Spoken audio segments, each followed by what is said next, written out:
Good morning. Now, my father's a Baptist minister, so I'm accustomed to a little call and response. So I'm going to try that one more time. Good morning. Good morning. Thank you all. I appreciate it. First and foremost, Dean Ayers, congratulations. Thank you. The Terry School of Business is lucky to have you in this capacity, and I appreciate the opportunity to come up after you as well. I also appreciate the opportunity to introduce you all today to a friend of mine. I've gotten to know Jack Harris very intimately over the past couple of years. We worked on a little project together. But I first came to know Jack long ago, before I got to Chick-fil-A and before I got to even the University of Georgia. I was on a trip to Trinidad, and I was working with Junior Achievement in Trinidad. And the president of Junior Achievement in Trinidad came up to me and he said, "Where are you from?" I said, "I'm from Atlanta, Georgia." And he said, "You must know Jack Harris." And I said, "I don't know Jack Harris." He said, "Well, you have to know Jack Harris. Jack Harris is an absolute rock star." And he spoke about Jack Harris in this way that made me think that Jack Harris was the 65-year-old mafia boss. And so when I finally met Jack Harris, and obviously you will see his boyish good looks, he was not the 65-year-old mafia boss. I realized that, I said, this guy is an absolute international rock star. I've gotten to know Jack in several ways. We've worked on the Discovery Center, the Junior Achievements, Chick-fil-A Foundation Discovery Center. I found out that he knows everybody in the state of Georgia and that everybody speaks in hushed tones about Jack. And he really, in his job, assists over 160,000 students in preparing them for financial literacy, and preparing them for entrepreneurship, and preparing them really for our future. This is a very genuine soul, a very genuine person. He is a rock star in many ways, and I know that you will enjoy getting to know him as well as I do. I'll be remiss in saying that he is the father of 4, and he has a beautiful wife who is a pediatrician here in the city. And so without further ado, I introduce Mr. Jack Harris.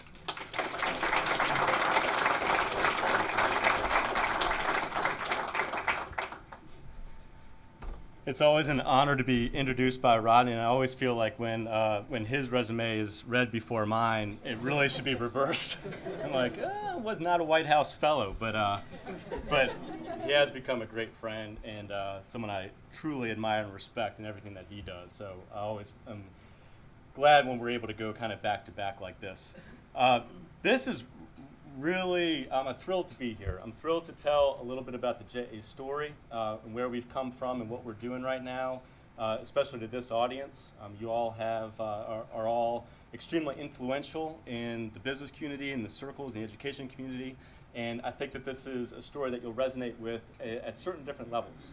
And I also want to mention that a number of our board members are here, as well as some of our team members that are here. They'll be fact-checking me throughout the course of the morning. And so if you hear a cough from this table right here, no, I'm just kidding. But they're going to know a lot of this story. But I'm going to step it back in a way for those of you that might not know what JA has been up to over the last few years, and give a little bit of historical perspective of what we're doing now, but more importantly, why we're doing what we're doing now, and what that means both from an education system perspective as well as career readiness and economic development. So first, this will be the first sort of like audience participation thing. Outside of our board and staff, anybody that's actually been to the JA Chick-fil-A Foundation Discovery Center in the past year? All right, excellent. So you all will know kind of where this story goes. For the rest of you, I would imagine that you've heard of JA, but you might have different perceptions of what JA is. So here's sort of like the quick timeline picture. If any of you were around in 1919, it's when Junior Achievement was founded, and it was founded as an after-school program for high school students. Interesting backstory to it is that it was founded by industrialists from the Northeast. It was James Cash Penney of J.C. Penney. It was Theodore Vail of AT&T. It was the guy that was running Swarthmore Paper in Massachusetts. And they felt like as soldiers were coming back from World War I, and as the U.S. was in an industrialized phase, they wanted to make sure that the high school students of that time and day had the skills to succeed in the workplace of America. Sound familiar? And so, the mission of what JA has done has been the same from the whole time, but how we've done that has changed over time. But many of you probably remember that JA Company program. That was an after-school program for high school students where students came together and created businesses and had advisors from a number of large companies across the U.S. And really, for the most part, that was the only program that JA had until about the 60s. In the 60s, JA started working more in schools. It was the very first time that JA started doing more work in the classroom, developing programs that could be delivered by volunteers from the business community into the classroom. And so really with the idea of reaching students where they are, because not every student was signing up for the programs after school. This was a way to reach students where they were. Again, all around financial literacy, entrepreneurship, career readiness. By the 80s, there was a full kindergarten through 12th grade curriculum. So what had started out as just a high school organization was now kindergarten through 12th grade, building blocks. By the mid-2000s, JA was serving over 4 million students across the US, over 10 million students globally. So when Rodney was mentioned in Trinidad, I started JA actually on the international side of the organization. I was running I was extremely underqualified, but I was running the international operations for JA, and we were in about 110 countries outside the US. And so there was this kind of worldwide model of having businesses connected with education. By 2012, something started to shift, and that's really where the story of the Discovery Center comes into play. Up until that point, anything that was happening with JA was either an option by the student to go into it, a teacher, or a particular school. What changed in 2012 is that the curriculum started to become embedded and mandated as a part of what was happening within a school system. And that in and of itself is a huge shift. And we'll talk more about that, but that was really the big change. And the other big change of being that this idea of experiential learning, or what had been hands-on learning or learning by doing, had always been a key component of what Junior Achievement was about. But if you think of the way that students learn today, experiential learning needs to look a whole lot different today than it looked like even just 10 years ago, when you think of the amount of technology and information coming to play. So things really started to shift in 2012. So a little bit of background. For some of you, these are stats that you know by heart. For others, this will just help create a good solid base.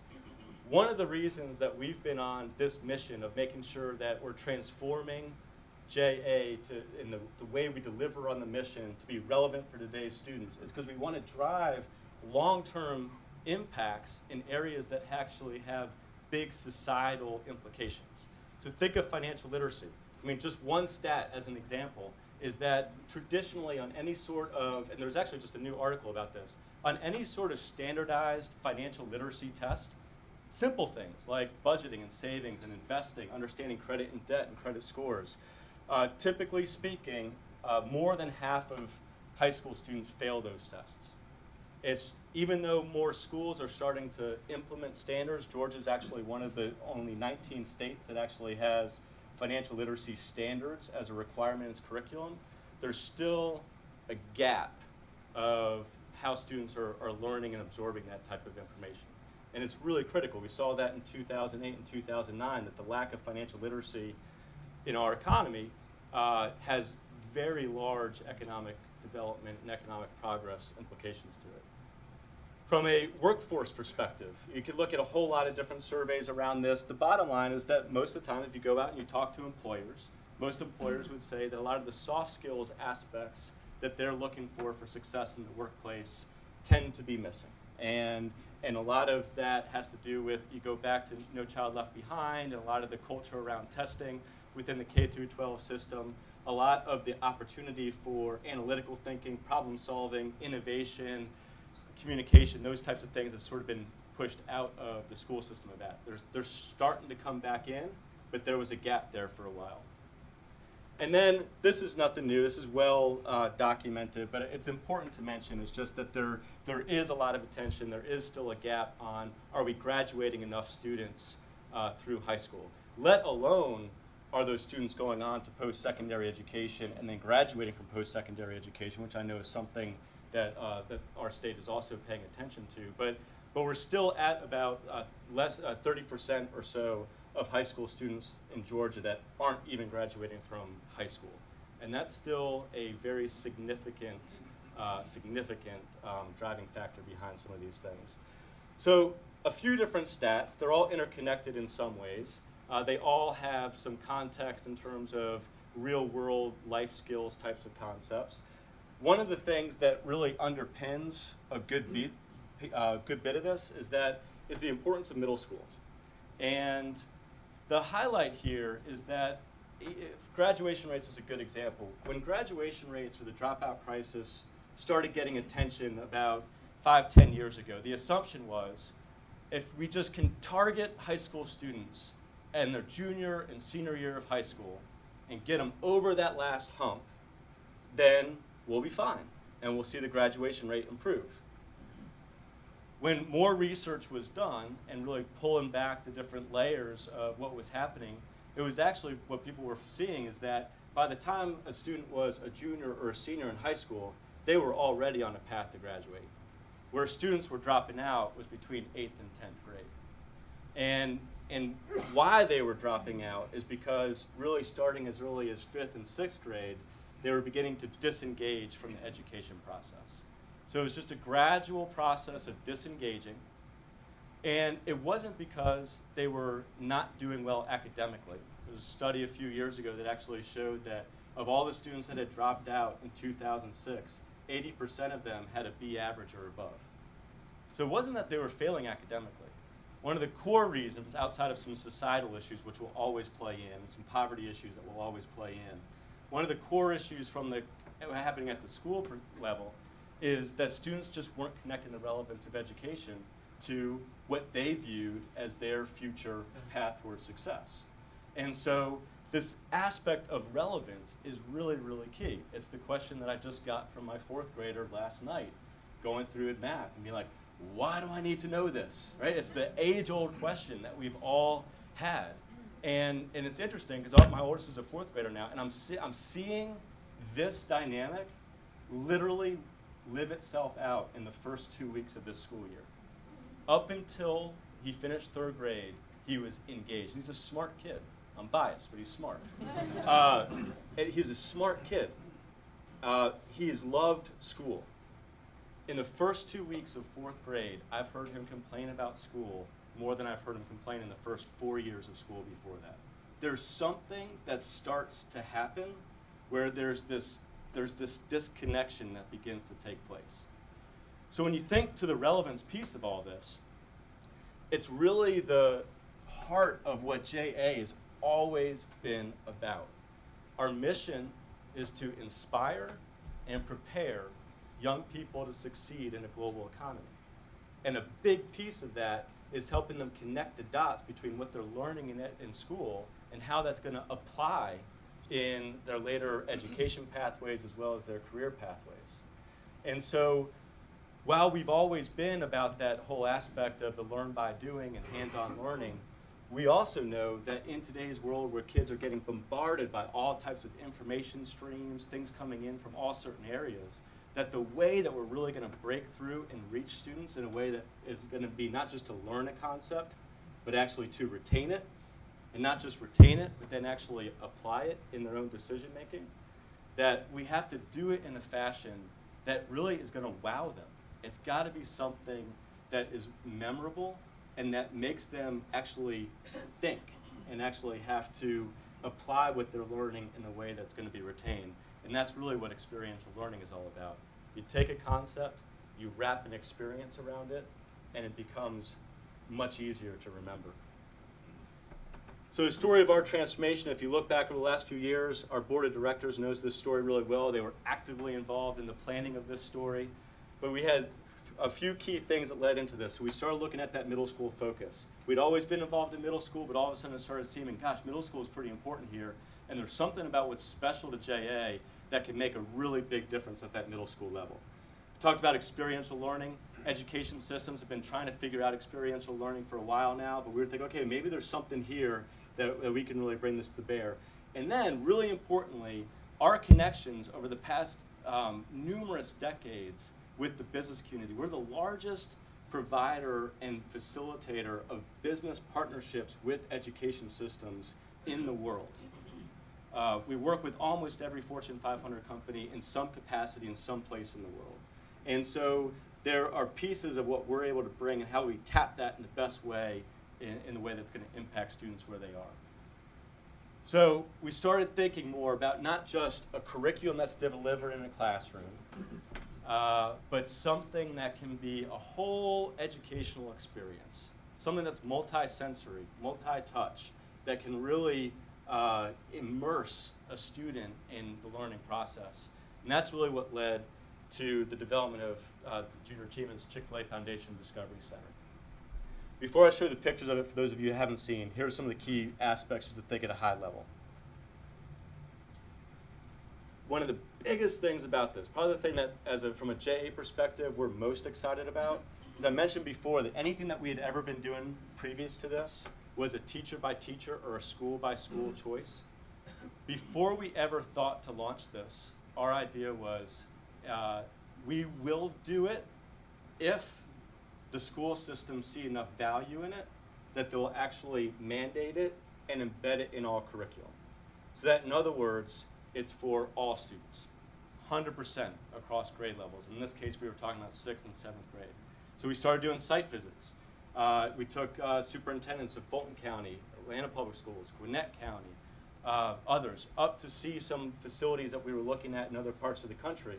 And by the time that we were done with all of that, we had 4 school systems, Fulton County, APS, DeKalb County, Marietta City, that signed curriculum agreements with us to say that this program would be embedded as a part of core curriculum. It would be every school, every student in 6th and 7th grade, which is automatically 30,000 students across those 4 systems. And as a side note, and I'll talk about it later, but Gwinnett County Schools has now come on as the 5th system. It's the largest school system in Georgia. It's the 13th largest in the state. Between the 4 that we already had and Gwinnett County, that's a quarter of all of Georgia's middle school students that are now required to have this type of learning. And the grand vision is, how do we get it to all across Georgia? So another big piece of this, there's 2 components to this. You'll hear us talk about the Discovery Center. That's the easy part to understand because you could physically go see it. But before students ever get to the Discovery Center, they've actually had 4 weeks worth of curriculum in the classroom. That's the mandated and embedded part of this curriculum. It's in social studies. So what that means is there was 4 weeks of social studies that was there before that has now come out, and this has now gone in. And so one of the messages is that school systems really the progressive school systems are really realizing that understanding basic business and financial skills and concepts might be more important than some of the dates from the 1600s. You know, as you think about the aspects of what's going into social studies. And so there was a very intentional decision made about making sure that this type of education was placed in front for students. That's delivered by teachers. It's JA curriculum, but we train those teachers to deliver it in the classroom. And then after that curriculum is delivered, they come to the Discovery Center. Within the Discovery Center, there's 2 different simulations. And we'll talk about those a little bit more, but there's JA BizTown and there's JA Finance Park. And they cover different areas, but they're very complementary to each other. And then the last piece of this, which made this all work, is this was a $15 million comprehensive campaign. Chick-fil-A was our lead investor. Junior Achievement Board of Directors really stepped up big. And we had 50 other companies that came on board as a part of this project, as well as the philanthropic community. That whole campaign, that $15 million, was raised in a 12-month period. And the reason I believe it was raised was for 2 things. One, because there was a call to action from the school systems. They were willing to mandate something. It meant that this was something that could be taken seriously. But also, I think Atlanta is a very, very special city. I really do. Because if you look at what's been built, and you'll see the pictures, there are so many great brands and companies, both headquartered here, but then others that just have large presence here. I don't know that, I feel like Atlanta is the type of business community that when there's something going on from a civic or educational perspective that can be compelling and can make a difference, the Atlanta business community really comes together and steps up. And I think different than how we see that happen in some other business communities. So I think it's something for everyone to be very proud of. So let's talk a little bit about what it is. So this is the outside of the Discovery Center at night. It's on Northside Drive. So this is in the World Congress Center. This is Building C, if you're trying to orient yourself. The Georgia Dome would be down in that far right corner. And so this is the mezzanine level of Building C that kind of juts out towards Northside Drive. It's 50,000 square feet. Inside there, we have representation, so brand representation from all of these different corporate partners. And you'll see how they come together. But all of those partners have actually built out spaces, built out storefronts and businesses within this Discovery Center to bring their brand to life, to make it very authentic for students. The power of experiential learning. So when we were first designing this overall Discovery Center, a lot of attention went into the detail of from the moment that the kids get off the bus, because keep in mind, there's about 250 students every single weekday that are there from the start of September through the end of May. So that's what has the 30,000 students. So every day, it's a brand new 250 students, and it's their opening day every single day. It's the first time that they've seen it. And so while they've had the curriculum in the classroom, we want to make sure that when they're coming there, that there's that experience of getting transformed to a different place, to get into a different mindset, because the concepts that we're trying to get them to hold on to are something very, it's something that we want to make sure we got their full attention. So just as an example, this is the entrance into JA BizTown. This is the original rendering, and it does look like that. The escalator that goes up to that mezzanine level was covered over like a MARTA train, and with the idea that the kids were commuting to work for the day. And so you should see when they get off the bus and they start coming up that escalator. First of all, a lot of these kids haven't necessarily been on an escalator or been in the World Congress Center for that matter. But then to come up and then feel like it's coming up through a subway and to start their experience. It's the attention to detail that every moment along the way, it's capturing their imagination of what could be and what the potential is that's out there. So let's talk a little bit about JA BizTown. So JA BizTown, that's the inside of BizTown as it's built out today. This is the 6th grade program. The context of this program is that the students are all coming in having already interviewed and applied for the job positions that they're going to have in the city on that given day. So there's 18 different companies. It means there's 18 CEOs, there's 18 CFOs, marketing and sales, operations, IT, attorneys. There's a mayor of BizTown, media, all these different industry sectors that students may or may not be aware of. They know the Falcons, but they might not know Rock 10. But there's all these companies that have huge high growth careers in their own backyards that they might not be aware of. But they're coming in, and as a part of it, in their job assignments, they're working as a team to actually run that business for a day. So there's our Chick-fil-A folks running the restaurant in that day. Chick-fil-A tends to be one of the more successful businesses in BizTown every day. They have a captive market because the students are there for lunch every day. But it's actually funny when we've sent Rodney the notes, but I mean, Chick-fil-A is a big highlight of these kids' day every day. But you can see, so they're back there. They're running the Chick-fil-A restaurant for the day. But more than just being like the customer service aspect of it, there's also somebody who's the CEO of Chick-fil-A that day. So there's somebody that's actually looking at how are we doing in terms of revenue and expenses, because they also have to pay NCR for the point of sale system. They've got to get commercial insurance. They have to contract with AT&T to have their internet provider and phone service. So they're learning how all these pieces of the economy are interconnected in a way that it wasn't until after college that I learned some of those pieces. So really understanding some of the interconnectivity of these aspects. A few other examples. That's the inside of Wells Fargo in BizTown. And so the students behind the counter there are the employees of Wells Fargo. They're helping the customers. The bank serves two purposes. Each business in BizTown has to go to the banks and actually take out a loan to start the day to capitalize their company, because they have to do a whole business planning process. They have to create their pricing strategy, their marketing strategy. Once they have all that, they have to apply for a loan, and they have to figure out if they're approved or not based off of certain metrics. Once they're approved, they can get their loan to start up their business, and part of the day they're trying to get that loan paid back and make a profit as well. And every day is totally different based off of the decisions that the students are making. So there's a framework there, but a lot of the learning is in the mistakes that they might make and how they course correct, just like real world. The students also, every student through the course of the day gets paid twice a day. The first one's a physical paycheck that they have to go to the bank and deposit and set up an account. The second one's direct deposit. But as a part of that, they have their own currency on their breaks that they can then spend in the economy as well. So every business is looking at a B2B strategy as well as a business-to-consumer strategy, and they're competing against each other about driving consumer traffic and marketing and things of that nature. Another example, that's inside Rock 10. So Rock 10, great example of a B2B company that doesn't have a lot of consumer-facing aspects, but a Fortune 500 company here in Atlanta that has a lot of great careers. And here they're focused, students are focused on recycling. So they're the recycling business for all the other businesses in BizTown and doing the contracts and actually doing the recycling. The Falcons tends to be another one of the more popular businesses in BizTown. In the case here, that student is actually selling suites to Falcons games to the CFOs of the other businesses as a way of networking for better customer engagement. And so students are learning the value of networking and what that means and how that connects from a business community perspective. And then another example here, and I noticed Nancy, who's a huge, huge part of this. This one is, this business is called Startle, Start ATL.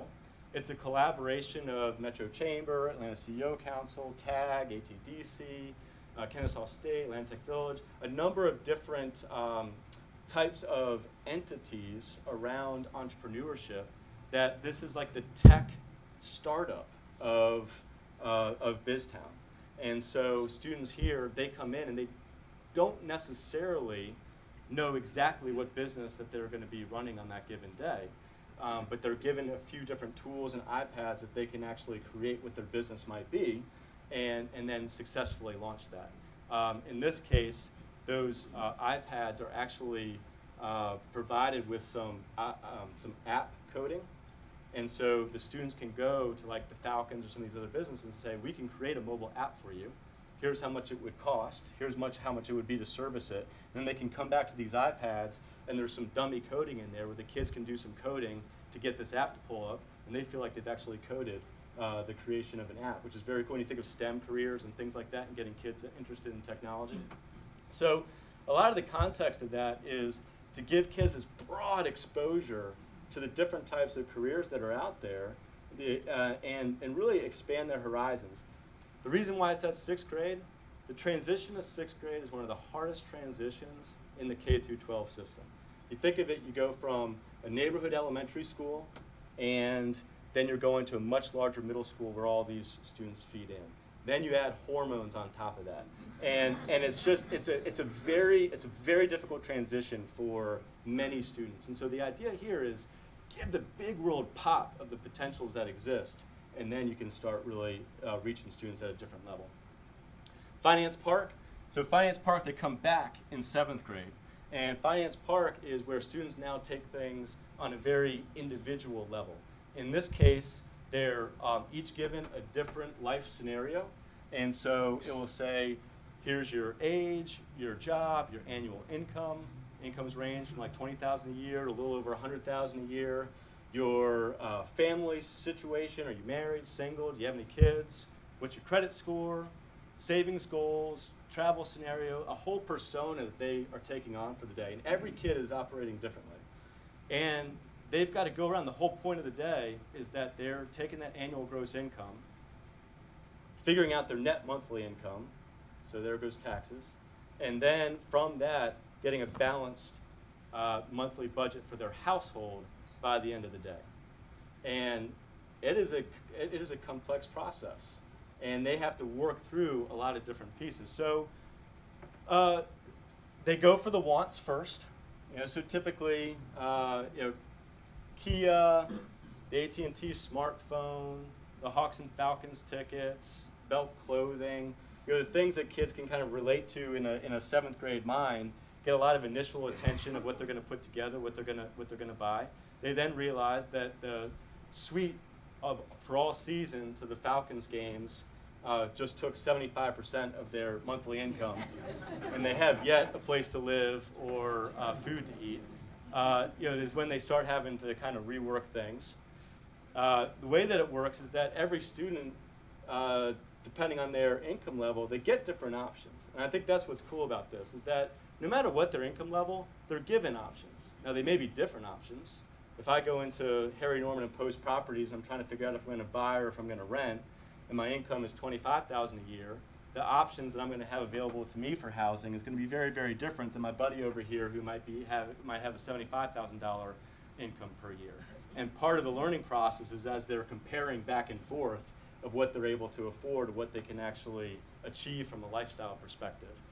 But really importantly, just in the same as BizTown, you start noticing the way that each of these companies, each of our corporate partners activated their space is what makes the magic of this place happen. It's not just putting a logo on the outside of a store facade and calling it quits. It's really about taking a 250 square foot space and activating the brand so that for the students it feels really authentic and it's very immersive, so they really get into the decision. When kids are there and they're looking at different Kia options, they feel like they're in a Kia dealership of some sort. They've got a huge video screen behind them, and they're able to go through a lot of different pieces. This is assurance, so they get the things that they might face from a consumer perspective, but then there's also the aspects they might not be aware of: insurance, healthcare, utilities, a lot of those costs that are going to become fixed costs in their budget that they might not otherwise realize. So Assurance did a really nice job of making insurance actually relatable to a 7th grader. A lot of touchscreen activities in as a part of that. Delta's in there from a travel perspective, and so students have to figure out where they're going and what they might pay in terms of upgrades and things of that nature. So that's decked out like this Delta Sky Club. There's decisions like philanthropy is one of the decisions that the kids have to make. Savings with SunTrust. SunTrust was the presenting sponsor for Finance Park, so savings and philanthropy and Gas South, the Georgia Power Utility. So there's all these interconnected decisions that the students have to go through. And as you can imagine, through that process, they're on site for about 4 hours. There's a lot of the learning is the journey of that decision making. Very rarely do students get a balanced budget the first go around. The learning is they're having to adapt things as they go. And one of the things that always cracks us up is that they have these are middle schoolers, remember, they have a really hard time thinking about anybody other than themselves. And so, so if they're single, they can kind of get through the budgeting process pretty easily because they know what they want. As soon as they're married or they have kids, totally throws them off. They'll go to Publix, they'll try to get the basket of food that's just going to be for one person, and volunteer will say, "So what about your kids?" "Oh, yeah, gotta feed my kids." But that's part of the process. Also, just one great sort of outcome out of all this is the feedback that our team gets from parents the day after their students have come through this experience is incredible. It usually goes in the vein of, "I'm not sure exactly what my student was doing yesterday, but based off of the conversation that we had at the dinner table last night, it was probably one of the most meaningful and impactful days they've had in their lives." And it's opened up a whole new conversation for us around the dinner table. And if you think about the issue of financial literacy at an adult level, think of the dynamic that thing creates, where all of a sudden this is being talked at the family table, when in often cases beforehand it wasn't. So the bottom line is that, and I love this picture. So this kid came dressed like that with that briefcase. That is not a prop that we had at BizTown. He came prepared. I believe he was the mayor that day. Typically, the mayor is the best dressed kid in BizTown, boy or girl. You can usually spot them. They take the job extremely seriously. They had to interview or be elected in the classroom ahead of time. But the reason that I like that picture is because when you're on site, and again, we're talking about middle schoolers, and we're talking about that student engagement is the biggest issue at the middle school level, that dynamic gets completely flipped. The engagement level of students when they're on site here is huge. And it's because it's authentic, it's because it's immersive and interactive, it's the type of learning that students really engage with, and they can connect it to something bigger. This gets to it, just that this was one of the principles that came through this year, and just talking about how, really kind of the validation, because we did this at the superintendent level, but then to drop it down to principal and teacher, the validation that, yes, this really works. This is something that we want to have in our school systems. We were just recently, quick anecdote, we were just recently talking with a middle school social studies teacher from DeKalb County, and they were there on site for their training for this year. And he said that that he's been an economics teacher for years. And he said, he comes up to me, and I was passing through, and he had this very serious look on his face. And I was thinking, okay, this could go a lot of different ways. And he said, I got something to tell you. I was like, okay. And he said, I've been teaching economics for about the past 20 years. I hate teaching economics. My kids hate learning economics. And when we started doing BizTown this year, they loved it so much that we've figured out that from this point forward, we're not calling it economics anymore. We're just going to call it BizTown, and we're all going to have a lot more fun. But better than that is that he said that it was the first year that he had seen the test scores for his kids on economics skyrocket. It was the first time, it had kind of been flatlined for a long time, and this was the year that they got it. Even better than that, it was a special ed class. And so it was a class of students that, same type of thing, life skill is really important to being able to understand these concepts. Engaging and relevant, the people back there, I love this picture because it's what learning should look like, in terms of the personal attention with the students, the iPads. Those are volunteers, so every day we've got 40 volunteers on site from the community. Sometimes those are businesses that will bring 20, 40 people at a time. Sometimes those are folks from the Terry College of Business that were there in December, which is awesome.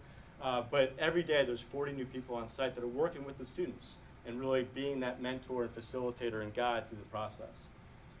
And then last quote here, it's an ironic quote, but today my daughter was a single mother without a high school diploma, and my husband and I are thrilled. This should finish teaching her what we've been saying all this time. I can't wait. I guess the end message here is that the aspect of what this brings, and the reason why we focused it on middle school, is because we want to be able to deliver real life concepts at an age before bad decisions are made. In an age where kids can live out the mistakes in a way that won't have future term consequences, in a way that they're going to be retained for the future.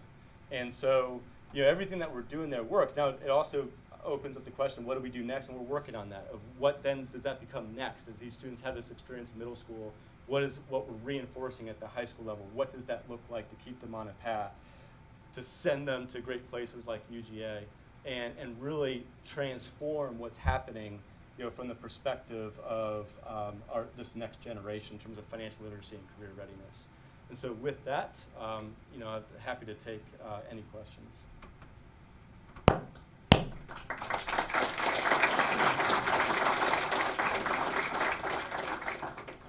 And if you have any questions, please signal for the mic. We are recording this for our webcast. I have a question, Jeff. Mm-hmm.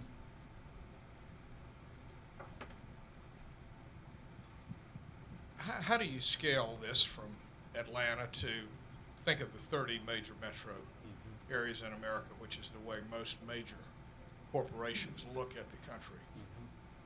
I'm sure you must be down the path of thinking about what that looks like, but it would seem to be a huge challenge. Yeah, so one of the things I didn't mention before, but the JA BizTown and JA Finance Park concepts, those two simulations in the curriculum, actually exist under the JA umbrella in about 25 other cities across the U.S. Now, this is really like the fourth generation of how that's been applied, in the sense of the design aspect to it, and really importantly, the way that the partnership with the school systems has worked. So there's only two other areas outside of here where it's actually mandated curriculum. It's Fairfax County outside Virginia and outside DC, and then Broward County in South Florida, in Fort Lauderdale. So between our three areas, now it's this new paradigm where it's in the other cities, it was more of a build it and they will come mentality. So they would build a facility and school by school. So you still get that aspect of it school by school. It's not all students. This is helping to change the paradigm where if you get progressive school systems that are signing on to this, then it's that much easier to go to the next school systems, the next major market to get them excited about it. A lot of our partners that are involved in this are actively engaged in that process. Chick-fil-A, Delta, others that are at SunTrust that are working with us to think about other markets where this could make a lot of sense. And then the self-sustainability aspect of it, of making sure that the business community understands it and can come on. But so it already does exist out there, but we're sort of at an inflection point where we want what exists to actually become kind of the new norm. Yeah.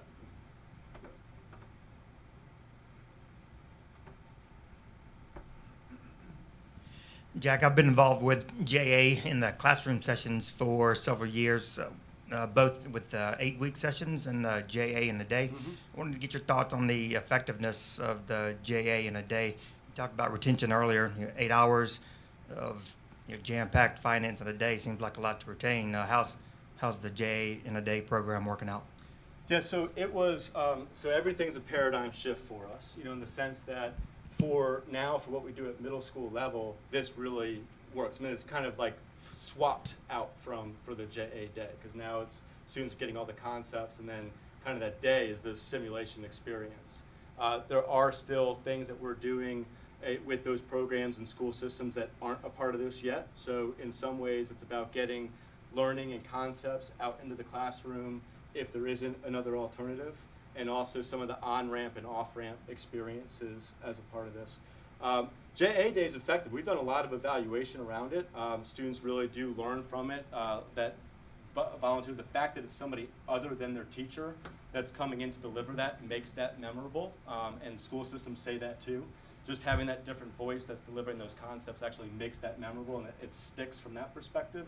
This is just kind of taking that concept up to the next level. So we'll be swapping out that as we go, but for where we currently are still doing JA days, we still feel like they provide value. So Jack, as you think about streamlining this up through the education system, do you have the superintendents, the school board members, and the PTA lined up at the high school level? Do they understand what you're doing, and are they committed as well, or are you still in the infancy stage? For high school, really interesting questions. We're in strategy sessions with our board right now on that topic. What we're looking at, so I would say PTA, no, but we do have a new PTA initiative of really getting the word out to parents more about what's happening here, because that's been a little bit of a missing aspect. On the superintendent and the school board perspective, though, those conversations are very active. Now, it depends a little bit on the system. Every system's a little different. But I would say now with the success that this has seen, that there is active conversations with superintendents and school boards of saying, what does this now, how do we work together to make high school look and feel a bit different if all the students have now come off of this foundational experience? So there'll be, what to expect would be some pilot types of things to start with, probably a number of different things that we're trying before going full scale on what that high school strategy might be. Jack, I realize the program's only been in operation for a few years, but what have you seen in terms of measurable, tangible results, either through kids staying in high school longer or improved test scores, that sort of thing? Yep.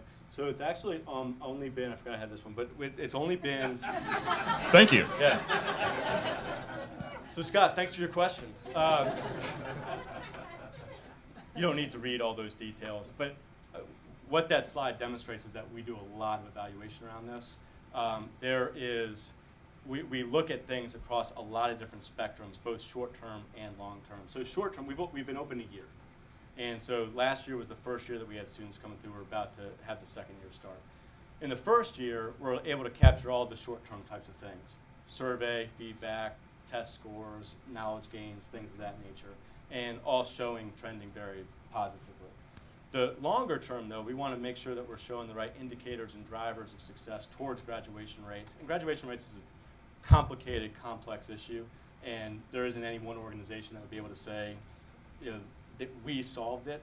but the part that we want to solve for, we can demonstrate impact there. The other thing that the K through 12 system, you all might have heard of the College and Career Readiness Index, and there's different scores and metrics associated with college and career readiness. So those types of things, those types of metrics we can look at longer term. Just as one stat that's up there, that second one up on top. One of the things that we're looking at Finance Park is if one of the key aspects of students disengaging from school is because they don't see the relevance, well, obviously we want to know, has that changed? And so 93% actually started scaling even higher by the end of the school year, but over 90% of the students saying that, yeah, like that, now they totally get it. They get the value of education to the lifestyle they want to live. Because the thing about these students is they all know the lifestyle that they'd like to live. They just don't understand the right pathway to get there. And it almost seems like too distant.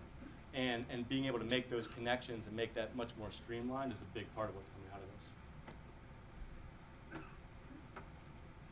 Jack, it's really exciting to see what's going on and what you're talking about at Discovery Center. I work on workforce development and come from the construction industry, so anxious to get more kids engaged in possibility of skilled trades. How do you see JA either dovetailing or complementing kind of that effort so far as exposing them to, routes other than necessarily college and making careers out of a skilled trade?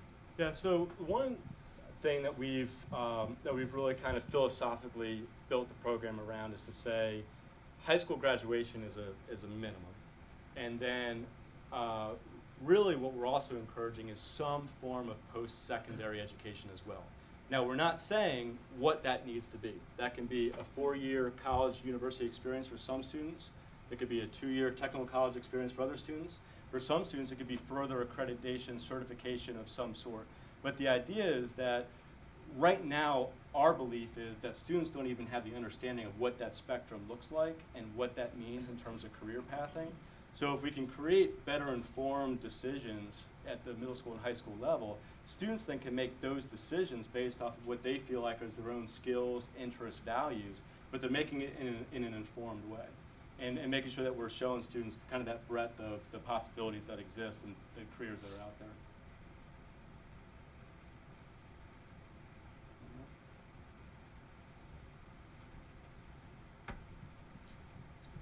So what's next, Jack? What happens in Gwinnett and what happens in the state of Georgia? Where do you go from here? Thanks, Ed. No, for the sake of time, I was going to save these slides, but it is exciting. So we're actually starting construction in Gwinnett next month, and in this case, Gwinnett County School System is coming in with the capital, and then we're bringing the corporate partners on board. I mentioned before how large the system is. This is part of an overall high school campus that they're building in the middle of the county. It's actually on Old Norcross Road, running parallel to 316. And the Discovery Center piece is that facade that sticks out. It's another 50,000 square feet of space. This gives you a couple of renderings of what it will look like. Similar design feel, but with a Gwinnett twist to it. And it'll have BizTown. It'll have Finance Park. This is some of the reception space. There's one of the old water towers. Success lives here.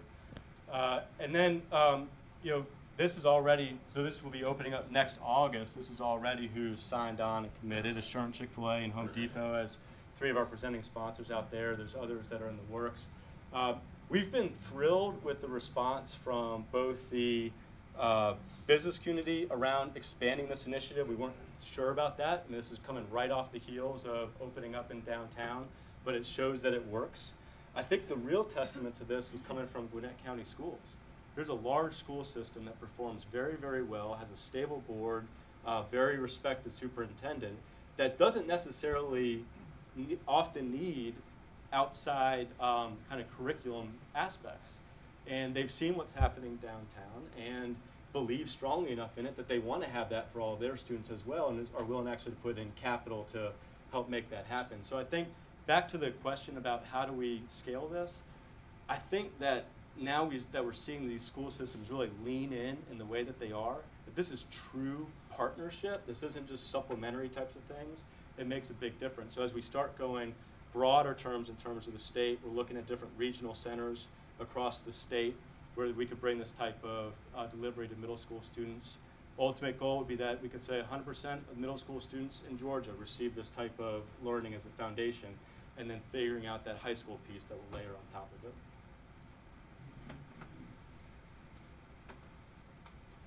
Thank you very much. Appreciate it. Thank you, Jack.